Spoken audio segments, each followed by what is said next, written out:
আমাদের প্রত্যেকের জীবনে প্রায় এমন 7টি পরিস্থিতি আসে যে পরিস্থিতিতে নীরব থাকা বা নীরবতা পালন করা আবশ্যক। এই 7টি পরিস্থিতি অত্যন্ত গুরুত্বপূর্ণ। শেষ পর্যন্ত ভিডিওটি দেখবেন, আশা করছি আপনার জন্য এটি অনেক বেশি গুরুত্বপূর্ণ একটি ভিডিও হতে চলেছে। 1 নাম্বার হচ্ছে, যদি আপনি পুরো ঘটনা না জানেন সে সময় আপনি নীরব থাকার চেষ্টা করুন।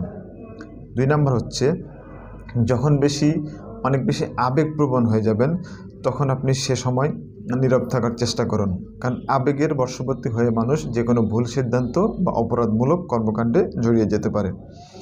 3 নাম্বার হচ্ছে, যখন আপনি অনেক বেশি রাগের উত্তাপে থাকবেন বা রাগান্বিত থাকবেন তখন আপনি নীরব থাকার চেষ্টা করুন, কারণ রাগ বা ক্রোধ মানুষকে বিপদের দিকে ঠেলে দেয়।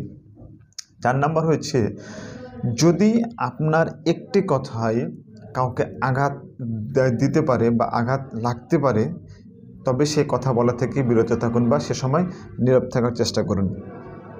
5 নাম্বার, যদি আপনার একটি কথা একটি বন্ধুত্বপূর্ণ সম্পর্ককে নষ্ট করতে পারে বা নষ্ট করে সে সময় আপনি নীরব থাকার চেষ্টা করুন বা সে সময় কথা বলা থেকে নিজেকে সরিয়ে রাখুন। 6 নাম্বার হচ্ছে, যখন আপনি কোনো কথা চিৎকার না করে বলতে পারবেন না তখন আপনি সে সময় নীরব থাকার চেষ্টা করুন। সর্বশেষ 7 নাম্বারটা হচ্ছে, যদি আপনার একটি নীরবতা একটি বন্ধুত্বপূর্ণ সম্পর্ক বা একটি বন্ধন রক্ষা করতে পারে সে সময় আপনি নীরব থাকার চেষ্টা করুন।